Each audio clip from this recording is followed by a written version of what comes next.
Ahí estoy grabando.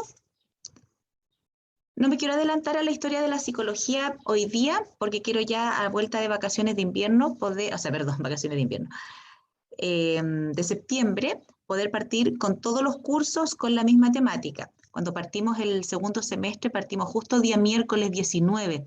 Entonces, 1, 2, 3 grupos quedaron un poco como desfasados respecto como de la planificación para todos. Entonces, mucho más práctico tener bien organizada la semana.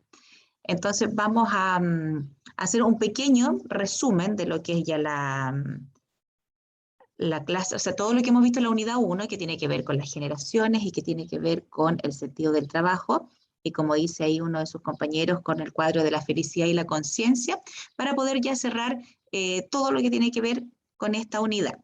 Hemos visto, ¿verdad?, los videos, vimos el video de las generaciones, en donde se mostraba todo lo que va, cómo va evolucionando el ser humano dependiendo de las distintas décadas y de los distintos hitos que van haciendo que, por supuesto, las personas vayamos cambiando.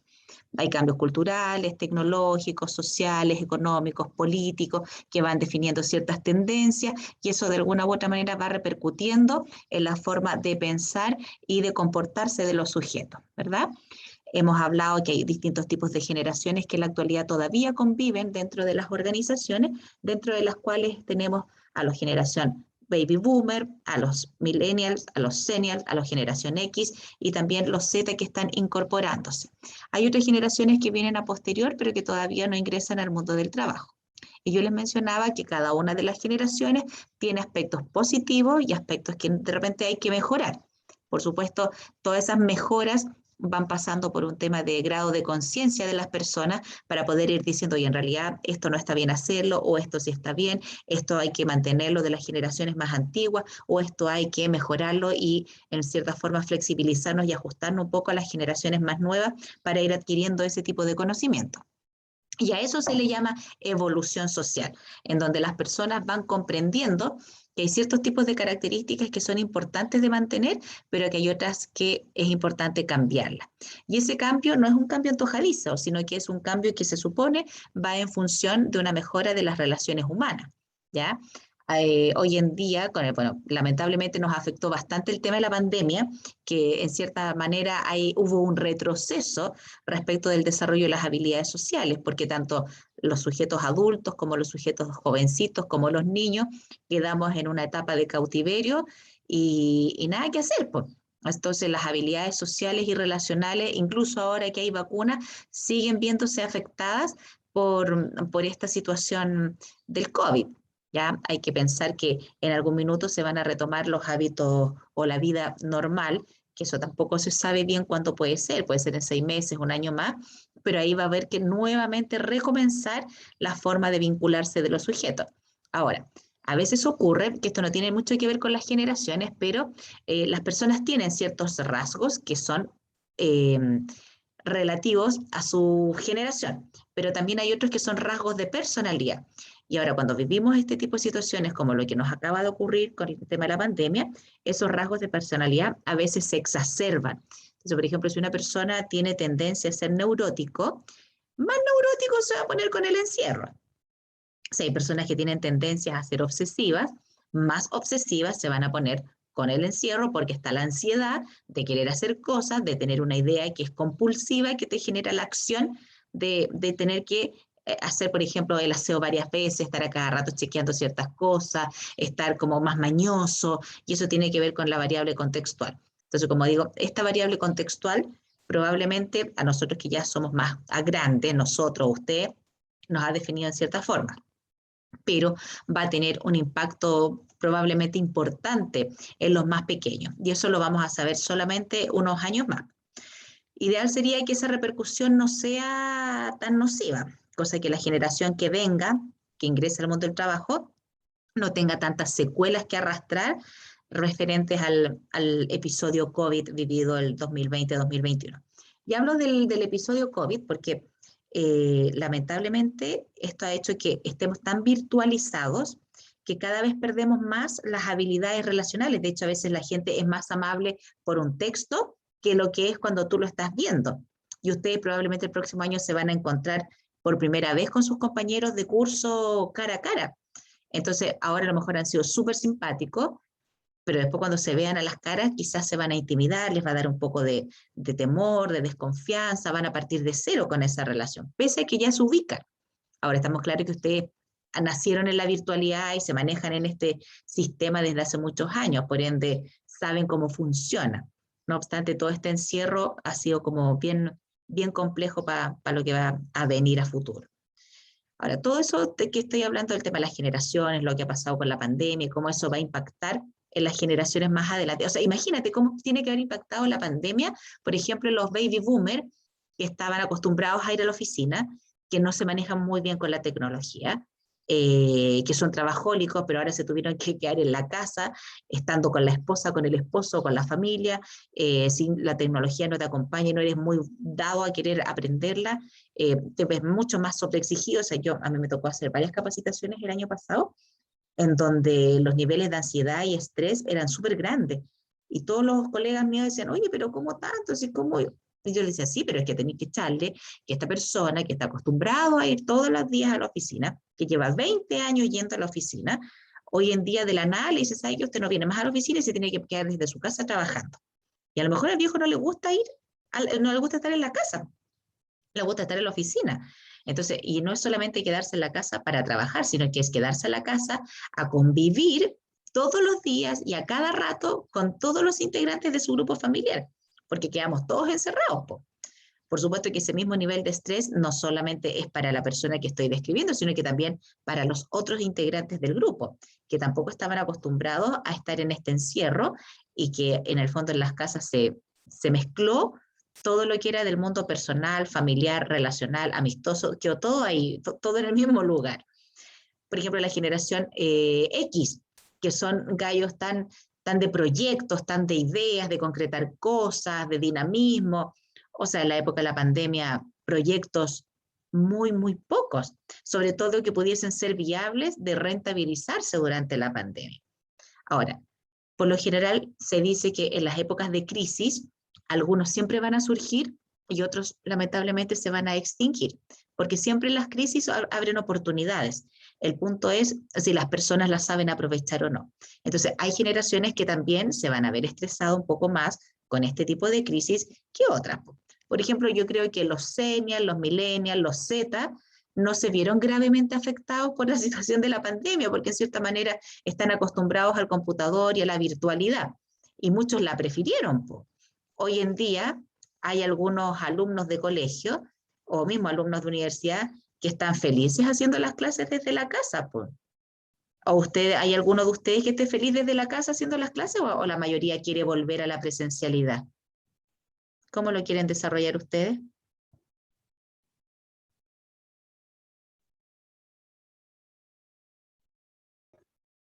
Yo creo que en cada situación hay como ventajas y desventajas. ¿Ya? Así que es como neutro. ¿Ya? ¿Por qué? ¿Dónde está la ventaja y la desventaja de qué? A ver. Trabajando online, por ejemplo, está la flexibilidad que está, puedes hacerte de tus horarios, estás en tu casa. En el caso mío, por ejemplo, que vivo lejos de la universidad, como el caso de otros chicos, Ujú. entonces no pierdo tiempo viajando, puedo dedicarle más tiempo a mi estudio, puedo relacionarme mejor en el tema de horarios de hacer el almuerzo, ordenar, ya lo que sea. Pero al mismo tiempo es negativo porque es necesario la intercomunicación, el compartir ideas y vivir correctamente lo que es espacio universitario es como trabajar en la casa. Tampoco es bueno por mucho porque transgrede ciertas cosas, ciertos límites que no deberían pasar. Una cosa los estudios y se deben respetar como lo familiar y a veces como que la balanza se suele ir hacia un lado y eso no es como muy bueno, te desorganiza de todas maneras. Y respecto a la universidad, bueno, y estar ahí es bueno, es todo un contexto, tienes el material, el buen internet, o sea, es como más asequible, lo malo es que hay que viajar, a lo mejor muchas veces ocurren estaciones, en el caso de otras universidades donde hay que ir de un lado a otro, pero en cambio ahí no, nuestra carrera no, pero es como eso, igual cada uno tiene sus ventajas, desventajas, pero igual una experiencia bonita y sobre todo estar con compañeros o escuchar otras interpretaciones es sumamente bueno y la verdad no lo cambiaría por nada. Claro, la presencialidad es clave, porque es clave para el desarrollo de la persona. Como, si somos seres sociales, somos personas que estamos inmersos dentro de los grupos sociales, po. Y este aparato, no es social, po. De hecho, hay una película también que hicieron que no la he podido ver, que actúa el mismo que hace del Guasón, en la película del Guasón. ¿Cómo se llama este cabrón? No me acuerdo ahora del actor. Pero que es como que él interactúa todo el tiempo con un ser virtual, que es como un computador. Entonces, lamentablemente se distorsionan las relaciones, pues se atrofian ciertas habilidades, ¿ya? Ahora, aparte de hablar del tema de las generaciones y de vincularlo a los momentos que las generaciones viven, o cómo se pudo haber visto afectada a la gente de diferentes generaciones ahora en este proceso pandémico, tenemos también la gente que a lo mejor por un tema de sentido del trabajo, amaba ir a la oficina porque tenía que ayudar a alguien, porque, por ejemplo, las enfermeras, los psiquiatras, todos estos gallos que trabajan en el sistema público y en el hospital, el nivel de estrés, o sea, si te gustaba tu trabajo, yo creo que muchos lo terminaron al final odiando, porque era tal la demanda y tal el nivel de estrés entre la sanitización, esta cuestión, que esto, que pongo que hacer la mascarilla, que no se la saque, que tanta cosa que hubo que vivir, que muchos pueden haber distorsionado su sentido del trabajo. También para otras personas que de repente el sentido del trabajo es como lo que hablábamos hace unos días atrás, hoy sobrevivir o no me queda otra que tener que ir a trabajar y no me gusta ir a la oficina, a diferencia del otro ejemplo. Ahora como estoy en la casa, a lo mejor he sido más productivo y he estado mucho más feliz porque como no me gusta mucho ir a la oficina y me gusta trabajar desde la casa, me siento más cómodo, como decía la Cata, administro mis horarios, mis tiempos y no pierdo tanto tiempo en los traslados. El tema de los traslados es todo un temazo en el mundo del trabajo, en particular en Santiago. O sea, bueno, aquí cuando es interregional también, pues a las personas que estudian en Valparaíso, en Playa Ancha o en Valparaíso, y vienen de Quillota, de Nogales, del Melón, y se pegan el pique todos los días ida y vuelta, generan un nivel de agotamiento súper... Joaquín Fénix, ahí está. Gracias, Heidan. Generan un nivel de agotamiento que finalmente de repente también terminan odiando el trabajo, po. En sí, la pega no es latera, la pega no es la que me disgusta, sino que es lo que implica llegar al trabajo, ¿ya? Y hoy en día, o sea, pese a que todo el mundo dice así como, cámbiate de pega, a veces no es tan fácil, po, porque hay hartas variables, hay harta competencia hoy en día, hay harta gente disponible para entrar al mundo laboral, por ende la gente como que si está en un trabajo ya como seguro y estable, por lo general lo quiere mantener y permanecer ahí. ¿Ya? Hay otros que son almas más libres y que andan dando vueltas de un lado para otro y que asumen ese riesgo y no se estresan mucho, pero hay otros que no. Entonces, el sentido del trabajo, que yo les explicaba hace unos días atrás, es tan personal y los sujetos tienen una significación del trabajo muy diferente, pero todo eso está vinculado a la historia de vida, a la necesidad económica, a cómo los familiares se han vinculado con el mundo del trabajo, si lo quieren el trabajo, si han tenido una buena experiencia, si el trabajo ha sido latero, si ha sido peligroso, si ha sido de mucha humillación. Todas esas cosas que le pasan a mis antepasados, de alguna manera van a impactar en mí. E incluso pudiese ser que a lo mejor mis papás son súper trabajadores, súper trabajólicos, pero yo los he visto tan ausentes en mi vida personal que a lo mejor hasta yo termino odiando el trabajo y ni siquiera he escuchado cosas de ellos, pero sí he observado que ellos trabajan mucho. De hecho, esa fue una de las primeras como críticas que le hizo la generación X a la generación baby boomer y a la generación senior, que vivían para trabajar, que si les sacabais sangre de salía Chilquinta, ENAP, no sé, la empresa donde trabajaba la persona. A la generación baby boomer se le hace la crítica de que no podía ser que el foco todo estuviese en la familia, pues ¿dónde estaba el individuo? Porque el individuo también necesita tener placer, sentirse gratificado, realizado. Entonces, todo enfocarlo en la familia, negativo.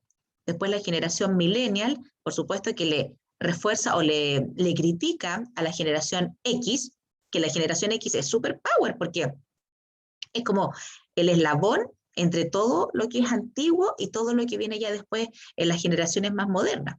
Pero la generación millennial le critica a la generación X esta cosa tan competitiva, están de que la información todavía sigue siendo poder, que son individualistas, que tienden a ser un poco más egocéntricos, porque aparte que los mismos escenarios laborales te ponen en esa competencia. No sé si hoy en día los docentes lo harán, pero había una época en que también los profesores ponían en disputa a los grupos de trabajo dentro del curso, porque siempre estaba como a los que les iba bien, los que eran Mateo, los que eran los preferidos del profesor, versus los otros que a lo mejor no tenían mucha afinidad con el profe y el profe los llevaba a tener este conflicto entre ellos para rivalizar y para ver cuál era mejor, quién hacía el mejor trabajo, quién hacía la mejor tesis. Entonces, y eso siempre existió. El punto es que con los años, todo lo que es esa competencia dura y esa competencia mal interpretada, o incluso que podría ser vista como malintencionada, se fue modificando y se fue erradicando. Entonces la generación millennial le critica harto a la generación X esas características. Ahora la Z le genera, no sé qué le podrá criticar tan fuertemente a la millennial, pero hasta la millennial todavía encontrábamos personas que querían, de alguna u otra manera, permanecer e ingresar a una organización y hacer un plan de carrera interno, por lo menos durante unos años. Y después hacer el recambio, mientras que los de la generación Z son volátiles, pues. Quieren estar, pero no quieren estar.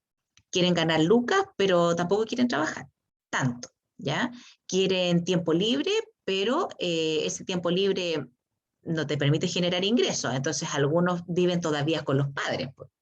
Entonces, y eso que todavía viven con los padres, no sé, a mí me ha tocado ver de repente personas de 39, 38 años todavía viviendo con los papás, y que tú les preguntas, oye, pero, y bueno, ¿y tú y tu trabajo? No, sí, yo con mi trabajo viajo, me compré mi auto, me compré mi departamento y lo arrendé, entonces sigo viviendo con mis papás.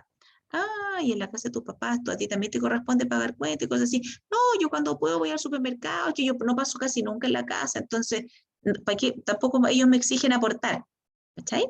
Entonces ahí viene como otra distorsión, po, que se infantiliza a las otras generaciones, a las generaciones que vienen después, como que son adolescentes eternos, pues.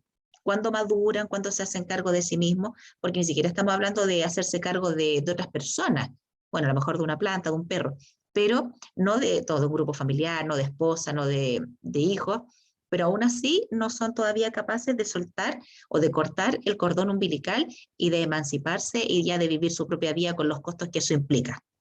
Entonces, si te fijas, una generación a la otra, cuando se reflexiona respecto de los pros y de los contras de cada generación, va encontrando críticas y cosas, por supuesto, positivas para poder resaltar, pues. ¿Ya? Eso sería lo que a mí también me interesaría y que ustedes en los análisis de sus entrevistas pudieran profundizar. ¿Ya? En qué etapa están los sujetos, cómo han evolucionado, lograron o no lograron irse del hogar, a dónde apuntan la motivación, cuáles son sus iniciativas o intenciones de crecimiento y de desarrollo, hacer todas esas preguntas que les permita armarse un panorama de cómo piensa, siente y actúa la persona. ¿Ya? Entonces, el trabajo es como potente. Yo me gustaría contarles como una experiencia personal, que si me dicen que es muy latera, ahí les pongo un 1 a todos. Es que el año pasado yo hago clases en la universidad desde hace como 7 años. Y yo además trabajo en una consultora donde fui socia y donde hacía capacitación, asesoría, selección de personal, todas esas cosas. Entonces, cuando vino el día del 20 de marzo, por ahí, que decretaron esta cuestión de la cuarentena casi que total, pero que entrábamos todos en cuarentena, ya ni me acuerdo cuál fue la primera fase que se decretó, pero era como la fase 0, así como todos encerrados, y ojalá nadie saliera, y empieza todo este cambio de que las clases no van a ser presenciales, que hay que implementar las plataformas online. Todo eso duró como un mes, entre que se hicieron todos los ajustes, tanto en los colegios como en las universidades y en los trabajos. Pues. Si en el trabajo antes, en la oficina estaba llena de computadores, pero no todo el mundo estaba acostumbrado a trabajar desde la casa porque había gente que no tenía la tecnología implementada en sus casas para poder hacerlo. Entonces a mí me pasó personalmente una experiencia como bien que llama harto la atención, porque que yo hacía todo esto presencial y que estaba acostumbrada, yo trabajaba también desde mi casa siempre y a distancia, y también iba a hacer estas actividades presenciales. Pero viene ese día de enero, o sea, de marzo, y yo dije, chupaya, acá me quedé sin pega. ¿Qué hago acá? porque ya no van a haber más capacitaciones. Si las clases, si no logran implementar pronto los sistemas online, quizás qué va a pasar con las universidades, chuta, ya. Y estaba con una amiga regando el pasto, y empezamos la típica, pues, ¿qué podemos hacer para generar ingresos? ¿Cómo lo hacemos? Y las primeras ideas, pues, vendamos tablas de picoteo con una botella de espumante. Vendamos tablas de picoteo con un pisco sour. No, pero es que eso ya lo venden. Ah, entonces hagamos pasteles, pero es que también hay gente que vende pasteles. Y empezamos a pensar, pues, mi amiga ella es, ay, su profesión es tecnólogo médico. Y yo psicóloga. Ella también hace clases en la universidad. Entonces las dos estábamos como asustadas porque vimos como difícil el escenario para las universidades por el tema económico de todo lo que implica implementar el sistema online. La cosa es que a mí de repente se me alumbra la ampolleta y le digo, ¿sabéis qué? Yo tengo muchas amigas que son orfebres, que son joyeras, y que siempre hacen joyas y no las venden. Venden una cantidad y las otras no. Y todas esas joyas que no venden están por lo general almacenadas en una caja guardada ahí, como el baúl de los recuerdos, con las cuales ellas abren, las miran, las acarician y las vuelven a guardar y no venden esas joyas. Pues. Entonces, en base a eso, yo dije, podríamos hacer un sistema de página online, Facebook, en donde la gente compre un número y hagamos una rifa. Pero no le vamos a llamar rifa, pues, para que no suene a bingo, para que no suene a colegio, le vamos a llamar concurso sorteo. Y contacté a estas amigas orfebres, a todas les dije, mira, ¿te gustaría ponerme como premio productos tuyos? A lo mejor tú me haces un poco de descuento por si yo no logro vender toda la rifa, pero yo te pago tus premios, no es que tú me los vayas a regalar. La cosa es que así partí con estas amigas orfebres haciendo sorteos y rifas en una página que creé en Facebook. Y la gente me empezó a comprar números de rifa. Y obviamente que los emprendedores empezaron, estas mismas amigas orfebres, como empieza a aparecer la publicidad y ellas también compartían, le empiezan a preguntar a otras personas, oye, ¿cómo llegaste a esta galla? Y aceptarán gente que hace cosas de muebles, cosas textiles, artículos de decoración. La cosa es que partí con 4 premios el 30 de abril y terminé el 26 de diciembre y ya había hecho 26 sorteos, habían ganado 150 personas y premios super power porque eran los aros con un collar que son carísimos, pero había gente que tenía una suerte que se mueren, por 2 lucas se llevaba un premio que salía como 10 lucas, otras que de repente eran súper buenas para jugar a los sorteos y en los sorteos compraban, no sé, 5 o 6 números y también se llevaban súper buenos premios o ganaban más de un premio. Entonces me transformé como la vieja la rifa en Facebook y después abrimos la página de Instagram, que tiene el mismo nombre de la página. A todo esto, yo tenía mi perfil de Facebook, que era el típico personal, donde uno sube la foto así como estamos en la playa, mirando el mar, así como la cuestión familiar, para que te sigan los amigos nomás. Y esto significó ampliar completamente el espectro de seguidores, empezar a buscar seguidores, invitar a la gente a seguir la página para vender esta cuestión de los números. Entonces explicó para mí que a mí me cargaban las redes sociales como de la exposición masiva, esta cosa así como de los influencers, las niñas que se sacan la foto. Y yo decía, pero si yo no tengo la edad para estar haciendo eso. Y mi hijo, que tiene la edad de usted, me decía, no, vieja, que estáis sonado, o sea, si no hacía esta cuestión, esto no va a funcionar, no va a crecer. Y yo ahí como que sufría y todo. Entonces dije, ya, listo, hagamos la página de Instagram, démosle a la página de Facebook. Y hacíamos grabaciones de los concursos, entonces era como un programa de televisión súper casero, requete recontra casero, en donde hacíamos el sorteo y nombrábamos a los ganadores. Y eso fue evolucionando, porque partió de una manera sumamente pobre, hasta que llegó a un momento en que ya era como mucho más producido el momento de hacer el sorteo. Y yo todo ese tiempo le estuve haciendo publicidad gratuita a los emprendedores para dar a conocer los productos que ellos fabricaban. La vieja que fabricaba velas, la señora que hacía joyas, la galla que hacía las uñas. Entonces yo les pedía fotos y les iba publicando. Y todo este tiempo vivía en las redes sociales, vendiendo los números de la rifa. La cosa es que llegó diciembre, hice el último sorteo y pasamos por primera vez a fase 3.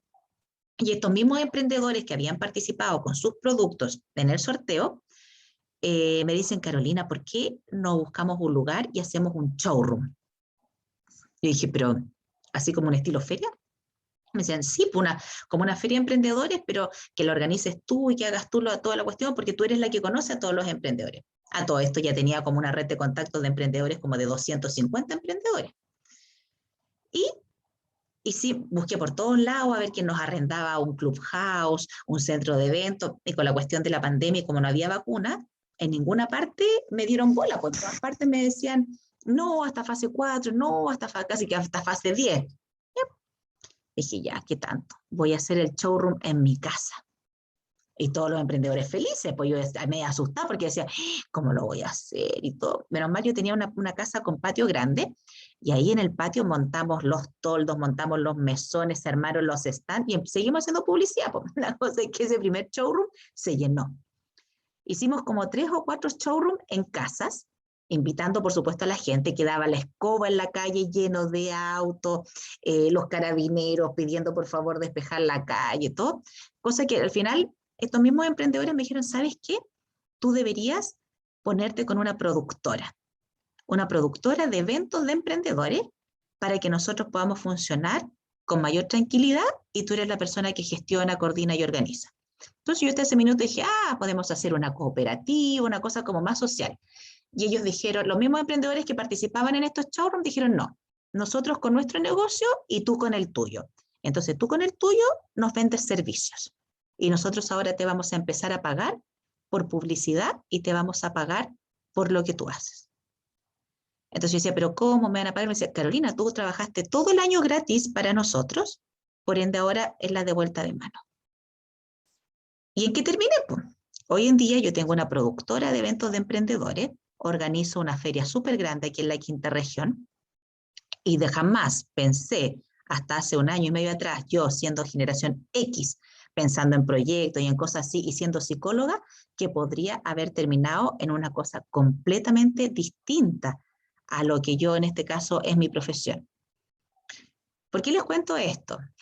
Porque las generaciones, por ejemplo, para mí, siempre, si tengo la profesión de ser psicóloga, el sentido del trabajo para mí es ayudar a otros a mejorar su condición de vida, sus relaciones interpersonales, a poner límites, a decir hasta acá nomás llegamos, esto no está bien, pero siempre en el plano individual. Pero esto que logré generar con estos otros emprendedores me llevó al mismo escenario de ayudar a las personas, pero ahora en su mundo como laboral y en sus pymes. Entonces, sigue siendo mi sentido, mi motivación de la página, de la productora, ayudar a los emprendedores a tener una bonita vitrina, a impulsarlos, a apoyarlos, a enseñarles cómo hacer publicidad de sus productos, cómo montar sus estampas que se vean súper pirulos en la feria y la gente llegue y quiera comprar todos sus productos. Y ahí mi sentido del trabajo hoy en día, claro, me dedico casi que parte del tiempo que no estoy en la universidad haciendo clases con ustedes, estoy dedicada a la producción de los eventos de los emprendedores. Y todo esto fue justamente en un contexto de pandemia en donde la crisis ayuda a algunos a surgir y a otros los hace mantenerse o lamentablemente a veces quedarse ahí detenidos. Les quería contar esa experiencia para ver si es que puede servir como para cuando ustedes entrevisten también, sean curiosos, porque de repente la gente transita de una cosa a otra. ¿Ya? ¿Qué les parece mi historia?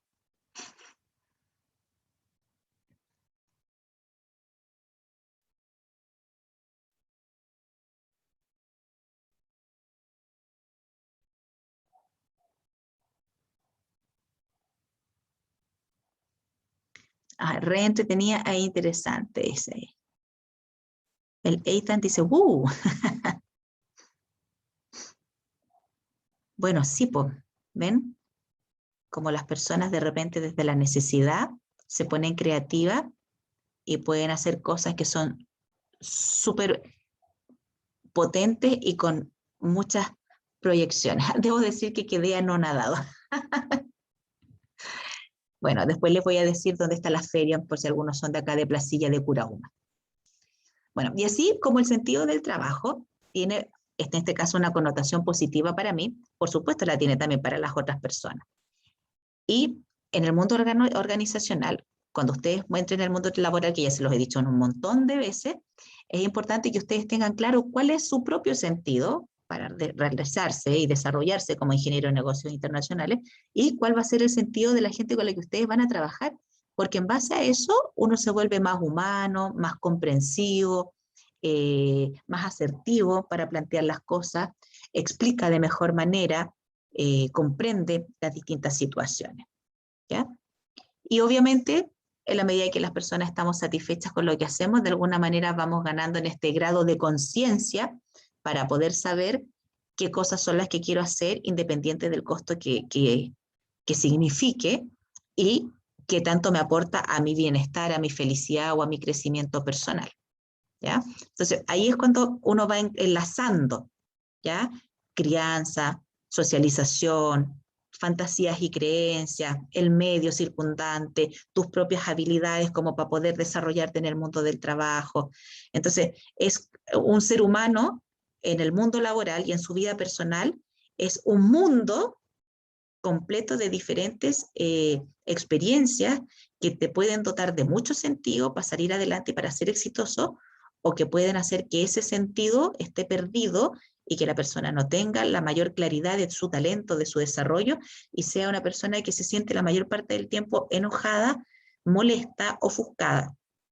Y obviamente que nosotros tenemos que ser respetuosos también con el que es así. Pues. De repente a mí me toca estar con profesores en la universidad que están siempre enojados. Pues. Entonces tú decís, pero este gallo, ¿para qué hace clase? ¿Por qué? ¿Porque tiene 40 años en la universidad? ¿O por qué? ¿Pero por qué es tan malhumorado? ¿Es de la vieja escuela? ¿Es de la generación antigua?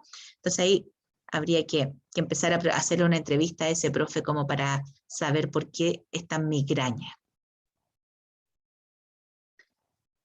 Bueno, y para ir cerrando nuestro repaso, importante, vinculando lo que acaba de decir, los grados de conciencia de lo que los seres humanos hoy en día hacemos. Antiguamente la gente reflexionaba poco respecto a lo que quería hacer y si debía hacerlo.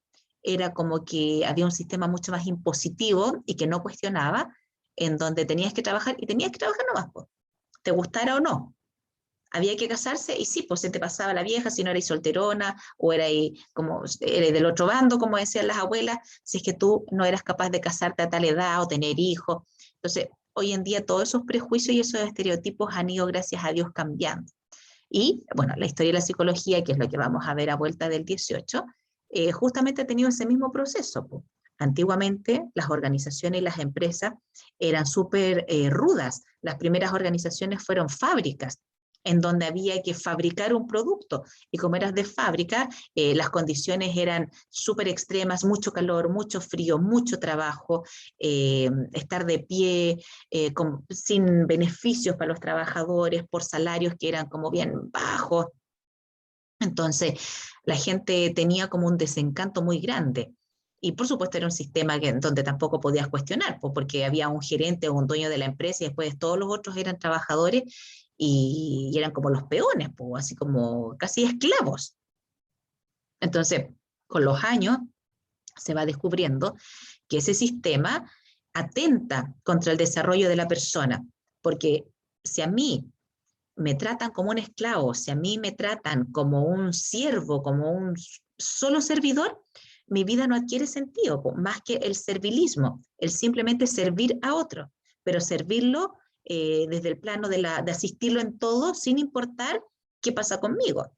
Entonces, esa es la evolución que fue haciendo la psicología social y organizacional con los años hasta llegar a lo que es en la actualidad.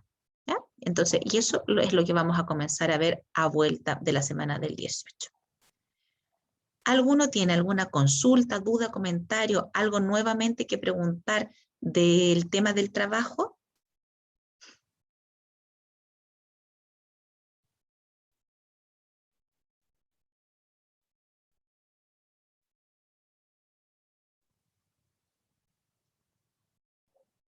¿No? Muy bien. Entonces vamos a quedar hasta acá